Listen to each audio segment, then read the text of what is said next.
Salam pemirsa, berjumpa kembali bersama kami dalam pembahasan buku Sekolah Sahabat kita. Masih dalam judul besar kita, yaitu Pemberontakan dan Penebusan. Di sini kita akan mempelajari bagaimana usaha setan di zaman akhir ini, mulai dari zaman dahulu kala sampai zaman akhir ini. Dia memberikan suatu jebakan-jebakan untuk membawa kehidupan kita jauh daripada Tuhan.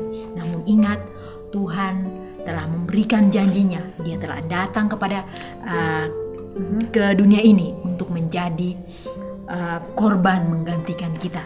Dia telah menebus kita dari dosa. Dia memberikan kita harapan di dalam kehidupan kita. Dan apa yang kita akan dapat dari kehidupan Yesus, yaitu kehidupan yang kekal. Dan teruslah berpaut pada kebenaran Tuhan, teruslah berpaut pada Yesus, maka kita akan sanggup mengalahkan setiap apa jerat setan dalam kehidupan kita. Sebagaimana Yesus telah menang pada saat yang lalu, kita pun akan menang bersama dengan Yesus. Sebelum kita membahasnya, kami mengundang saudara-saudara untuk berhenti sejenak dari setiap kegiatannya. Mari kita mengambil Alkitab kita, mengambil sekolah sahabat kita untuk mempelajari bersama dari pelajaran dengan judul Penghakiman Akhir. Apa yang akan kita pelajari ini biarlah dapat menguatkan kita untuk mempersiapkan kehidupan kita menyambut kedatangannya yang tidak akan lama lagi. Pada zaman Alkitab ada dua tempat untuk penghakiman, di gerbang kota dan di depan takhta raja. Para tua-tua di pintu gerbang memutuskan semua perkara kecil, tetapi raja memutuskan semua perkara besar. Penghakiman raja adalah keputusan terakhir dalam memastikan keadilan. Demikian pula Alkitab menggambarkan Tuhan bertakhta sebagai raja alam semesta, menjamin bahwa keadilanlah yang akhirnya dilakukan. Ini bisa kita baca dalam Wahyu 20 ayat 11 sampai 15. Namun kita bisa mulai dari Wahyu 20 ayat 7 sampai 15. Judulnya Iblis Dihukum. Dan setelah masa 1000 tahun itu berakhir, iblis akan dilepaskan dari penjaranya, dan ia akan pergi menyesatkan bangsa-bangsa pada keempat penjuru bumi, yaitu Gog dan Magog, dan mengumpulkan mereka untuk berperang, dan jumlah mereka sama dengan banyaknya pasir di laut. Maka naiklah mereka ke seluruh daratan bumi, lalu mengepung perkemahan tentara orang-orang kudus dan kota yang dikasih itu. Tetapi dari langit turunlah api menghanguskan mereka. Dan iblis yang menyesatkan mereka dilemparkan ke dalam laut api dan belerang, yaitu tempat binatang dan nabi palsu itu. Dan mereka disiksa siang malam sampai selama-lamanya. Judul yang kedua, hukuman yang terakhir. Lalu aku melihat suatu takhta putih yang besar, dan dia yang duduk di atasnya. Dari hadapannya lenyaplah bumi dan langit, dan tidak ditemukan lagi tempatnya. Dan aku melihat orang-orang mati besar dan kecil berdiri di depan takhta itu. Lalu dibuka semua kitab, dan dibuka juga sebuah kitab lain, yaitu kitab kehidupan. Dan orang-orang mati dihakimi menurut perbuatan mereka berdasarkan apa yang ada tertulis di kitab-kitab itu. Maka laut menyerahkan orang-orang mati yang ada di dalamnya, dan maut dan kerajaan maut menyerahkan orang-orang mati yang ada di dalamnya, dan mereka dihakimi masing-masing menurut perbuatannya. Lalu maut dan kerajaan maut itu dilemparkanlah ke dalam api, lautan api. Itulah kematian yang kedua, lautan api. Dan setiap orang yang tidak ditemukan namanya tertulis dalam kitab kehidupan itu, ia dilemparkan ke dalam lautan api itu. Ya, sangat luar biasa ya kalau kita melihat pelajaran yang luar biasa di mana penghakiman terakhir. Kalau kita melihat sejarah di masa yang lalu, dikatakan bahwa para tua-tua mereka harus berdiri di gerbang untuk memutuskan perkara-perkara yang kecil, di mana mereka harus menegakkan keadilan di masalah yang kecil. Dan pada saat masalah yang lebih besar, mereka akan menghadapkannya kepada raja. Dan pada saat itu raja akan memberikan sebuah keputusan, yaitu keputusan yang terakhir yang memastikan akan keadilan. Di sini sangat luar biasa. Ini menggambarkan bagaimana kelak Tuhan akan menjadi raja dan datang kembali untuk menjemput kita, di mana Dia akan menegakkan sebuah keadilan, di mana orang-orang yang tidak percaya kepadanya atau tidak menuruti akan setiap apa yang Dia telah perintahkan, maka mereka akan mendapatkan suatu kehidupan, yaitu kehidupan di mana mereka akan dilemparkan ke lautan api. Coba kita bayangkan seperti apa lautan api itu. Tapi ingat, bila mana kita setia kepada Tuhan, sebagaimana janjinya, keadilannya akan ditegakkan dalam kehidupan kita juga, sehingga kita dapat mendapatkan sebuah keadilan, yaitu kehidupan yang kekal. Ini sangat luar biasa. Dan bagaimana kita memahami akan peristiwa-peristiwa penting ini kalau kita tidak terus bergantung kepada Tuhan. Bila mana hal-hal dalam kehidupan kita terjadi, mungkin kita sekarang di dunia ini tidak mendapatkan sebuah keadilan yang pasti. Mungkin kita memiliki masalah, kita menghadapkan kepada orang-orang yang berkepentingan untuk menegakkan keadilan. Seringkali kita tidak menerima keadilan yang sepenuhnya, karena mungkin kita tidak memiliki uang, atau kita tidak, posisi kita lebih rendah dibanding orang yang tidak menegakkan keadilan itu daripada kita, sehingga kita tidak diperlakukan adil seadil-adilnya. Tapi ingat, setiap perkara yang kita akan dihadapkan dalam depan Tuhan kita itu, maka Dia akan melaksanakan segala sesuatunya dengan seadil-adilnya, yang sangat luar biasa ya. Di sini kita baca bisa kita baca Wahyu 20 membahas mengenai 1000 tahun. Jadi penghakiman khusus ini terjadi dalam kerangka waktu tersebut. Bukanlah adegan yang sama dengan yang dijelaskan dalam ayat 4. Kita bisa baca Wahyu 20 ayat 4. Wahyu 20 ayat 4. Wahyu 20 ayat 4. Wahyu 24, di mana terdapat banyak takhta. Wahyu 20 ayat 4. Lalu aku melihat takhta-takhta dan orang-orang yang duduk di atasnya, kepada mereka diserahkan kuasa untuk menghakimi. Aku juga melihat jiwa-jiwa mereka yang telah dipenggal kepalanya karena kesaksian tentang Yesus dan karena firman Tuhan, yang tidak menyembah binatang itu dan patungnya, dan yang tidak juga menerima tandanya pada dahi dan tangan mereka. Dan mereka hidup kembali dan memerintah sebagai raja bersama-sama dengan Kristus untuk masa 1000 tahun. Sangat luar biasa dikatakan di mana terdapat banyak takhta. Itu terjadi pada akhir 1000 tahun setelah kebangkitan kedua. Di ayat yang kelima, dan setelah setan meyakinkan semua orang yang tidak diselamatkan untuk mengepung kota suci itu, Wahyu 20 ayat 7 sampai 9, takhta Tuhan yang putih dan besar terlihat di atas kota pada saat itu, dan yang hadir adalah setiap orang yang pernah lahir sebagian berada di dalam kota, sebagian berada di luar kota. Itu adalah waktu yang Yesus bicarakan.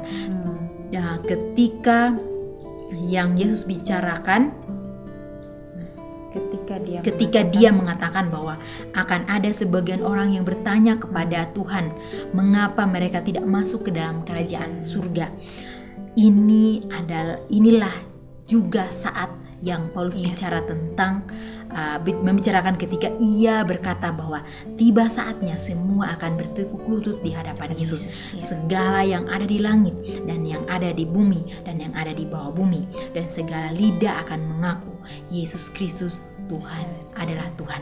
Sangat luar biasa. Ini adalah sebuah gambaran bagaimana kita akan mempertanggungjawabkan setiap kehidupan kita di dunia ini. Apa yang kita perbuat, entah itu baik, entah itu jahat, semuanya akan terbuka di depan Tuhan. Dan kita akan dihakimi melalui perbuatan kita masing-masing. Dan itu penghakiman bukan seperti penghakiman kita di dunia ini, yang lain adil, yang lain tidak adil. Dan itu penghakiman yang sangat luar biasa, yang seadil-adilnya Tuhan akan laksanakan, dan kita akan menerima hasil dari setiap perbuatan kita. Saat ini biarlah kita dapat merenungkan itu. Apakah kita pada saat penghakiman nanti kita berada bersama-sama dengan Tuhan, tetap berada bersama-sama dengan Tuhan di takhta yang telah Dia berikan, Dia sediakan bagi kita, atau kita berada di lautan api? Itu adalah renungan bagi kita untuk dapat merenungkan dalam setiap kehidupan kita. Renungkan itu dan ambil keputusan, jangan sampai kita terlambat. Karena pada saat kita terlambat, Tuhan mengatakan, saya tidak mengenal kamu. Walaupun setiap hari kita membuat demi namanya, menyembuhkan orang, melakukan hal-hal baik, tapi kalau kita tidak memiliki fondasi kebenaran di dalam Yesus, maka kita akan berada di lautan api. Kerinduan kita semua berada bersama-sama dengan Yesus di dalam takhta kemuliaan Tuhan. Iya, jadi betapa pentingnya untuk kita ya selalu mempersiapkan akan kehidupan kita masing-masing. Ya, jangan kita menyia-nyiakan waktu kita. Ya, baiklah kita gunakan itu. Apapun yang kita lakukan, lakukanlah itu untuk kemuliaan nama Tuhan. Sehingga pada penghakiman akhir, bila mana hakim yang adil itu ya berdiri di hadapan kita, maka dia akan mengatakan, sabaslah hambaku yang setia, masuklah ke dalam kebahagiaan bersama denganku. Ya, itulah yang kita rindukan ya. Maka dari itu biarlah kita terus melatih kehidupan kita ya untuk mempunyai karakter seperti Yesus ya. Tujuan penghakiman bukan untuk mengajarkan Tuhan sesuatu yang Dia belum tahu ya, karena Dia sudah tahu semuanya. Tujuannya adalah untuk memastikan bahwa semua orang tahu persis mengapa Tuhan telah menghakimi sedemikian. Setiap orang, setiap malaikat akan sanggup berkata, adil engkau yang ada dan yang sudah ada. Engkau yang kudus yang telah menjatuhkan hukuman ini. Yang selamat dan yang binasa, baik manusia dan malaikat, akan melihat keadilan dan kebenaran Tuhan. Ya, jadi Tuhan akan ya menghakimi kita seadil-adilnya ya. Dia akan menulis setiap perbuatan kita ya. Dia akan catat itu dan Dia akan tanyakan kepada kita ya, dan kita tidak bisa mengelak karena semuanya itu sudah terbukti ya. Ya, dan inilah pilihan masing-masing kita ya. Apa yang harus kita lakukan pada saat kita hidup di dunia ini ya. Tuhan sudah terus memberikan amaran kepada manusia ya, setiap saat sudah diberikan ya. Apakah kita menerima ataukah kita mengabaikannya? Ya, itulah yang harus kita perhatikan ya, sehingga kita tidak menjadi manusia yang bebal ya, sama seperti bangsa Israel, bangsa yang tegar tengkuk ya. Mereka karena sudah terbiasa melihat mujizat-mujizat yang Tuhan sudah berikan kepada mereka ya, sehingga mereka tidak menghargai pemberian Tuhan itu. Ya, baiklah kita boleh ya berubah dari semuanya itu. Ya, baiklah kita boleh merenungkan itu ya, dan kita boleh sadar ya bahwa kehidupan kita di dunia ini tidak akan lama lagi. Untuk itu biarlah kita terus ya menuruti ya setiap perkataan Yesus, menuruti setiap apa yang Yesus sudah lakukan bagi masing-masing kita. Di sini dikatakan tindakan terakhir dalam drama ini adalah penghancuran, maut dan kerajaan maut ditambah mereka yang tidak tertulis namanya dalam kitab kehidupan. Ya, Yesus memegang kunci maut dan kerajaan maut. Tak satu pun yang punya alasan untuk dibiarkan tetap ada. Gantinya menghadapi siksaan kekal seperti yang begitu sering diajarkan. Orang-orang yang hilang ini akan dibinasakan. Mereka tidak ada lagi selamanya. Kebalikan dari hidup kekal. Ya, jika kita ingin mendapatkan kehidupan yang kekal itu, ya baiklah kita saat ini ya merubah akan setiap sifat-sifat kita yang buruk. Ya, biarlah kita menggantikan itu dengan karakter Yesus. Dan biarlah kita mau terus untuk diajar ya hari demi hari ya, walaupun itu berat, tetapi bila mana kita serahkan kepada Tuhan, maka Tuhan akan menyanggup-kan kita. Dan biarlah kita memiliki pertobatan yang sejati. Iya, pertobatan yang sejati seperti apa? Yaitu dalam kehidupan keseharian kita terus mengandalkan Yesus dalam kehidupan kita. Khususnya biarlah kita memiliki iman sebagaimana yang Yesus miliki. Sebagaimana pelajaran-pelajaran yang terus kita pelajari, iman seperti Yesus yang memiliki segala sesuatu yang ada di dunia ini, tapi dia merasa bahwa dia tidak layak untuk melakukan tugas yang mulia ini, sehingga dia dapat dikuatkan, yaitu dengan berhubungan terus-menerus bersama dengan Bapaknya. Kita pun sama, biarlah kita memiliki hati sebagaimana Yesus miliki, iman sebagaimana Yesus miliki. Bila mana kita mau melangkah, kita merasa bahwa kita tidak sanggup kalau kita berjalan sendirian, dan melalui pertobatan yang sejati, Dia akan mendampingi kita hari ke hari, membentuk tabiat kita. Hari ke hari akan menjadi seperti Dia, dan biarlah ini menjadi kerinduan kita, khususnya dapat mempersiapkan kita. Harinya sudah sangat singkat. Jangan kita membuat Yesus atau Tuhan menunggu begitu lama lagi. Karena bila mana saatnya tiba, biarlah kita kedapatan setia. Jangan kita kedapatan tidak setia, sehingga kita berada di lautan api bersama-sama dengan orang yang tidak tercatat namanya di dalam buku kehidupan. Sebuah kerinduan yang besar bagi saya dan saudara dan kita semua. Mungkin kita bergumul dari hari ke hari, tapi jangan sampai kita bergumul hanya dengan kekuatan kita saja, sehingga kita tidak memenangkan setiap pergumulan itu. Tapi ingat, bila mana kita menyadari bahwa kita bergumul, kita masih dalam kehidupan yang penuh dosa ini, bagaimana saya harus hidup sebagaimana yang Yesus inginkan. Undanglah Tuhan hadir dalam kehidupan kita. Ambillah Dia sebagai teladan hidup. Dia telah memberikan kita teladan yang sangat luar biasa, di mana Dia memenangkan setiap peperangan pada saat Dia di dunia ini, karena Dia terus bergantung pada kebenaran Tuhan, terus bergantung atau menjalin hubungan bersama dengan Bapaknya, sehingga Dia sanggup melewati setiap situasi, setiap tantangan, setiap peperangan yang dibuat oleh setan untuk melawan Dia. Dia dapat memenangkan itu. Apakah kita juga akan berdiri teguh memenangkan setiap peperangan itu? Renungan bagi kita untuk kita terus mempelajarinya, terus memberikan kita motivasi agar kita terus bergantung pada Tuhan. Pertobatan yang sejati yang Tuhan inginkan. Dan ingat, saat kita memiliki pertobatan yang sejati, bila kita memiliki fondasi yang kuat dengan mengisi setiap kehidupan kita dengan kebenaran Tuhan, baik melalui firman Tuhan, melalui Alkitab, ataupun buku-buku roh nubuat, itu akan menguatkan kita bila mana kita berjalan ke depannya untuk menyambut kedatangannya yang tidak akan lama lagi.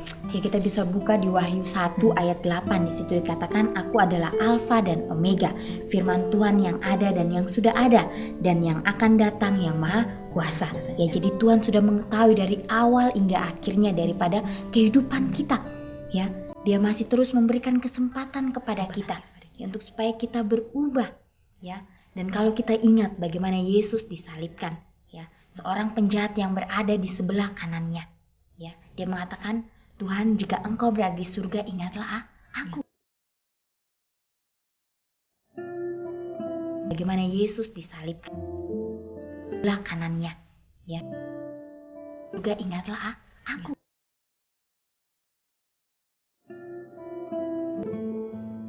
Bagaimana Yesus disalibkan, ya, seorang juga ingatlah aku. Dan kalau kita ingat bagaimana Yesus disalibkan,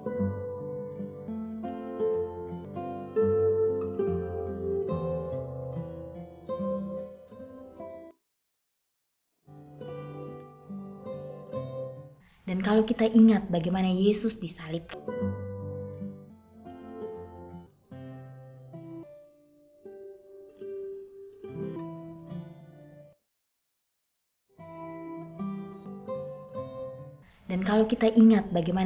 disalibkan,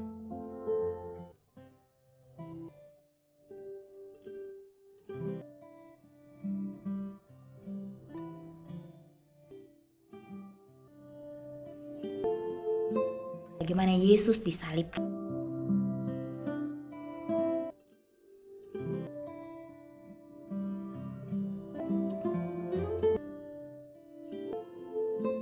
bagaimana Yesus disalibkan.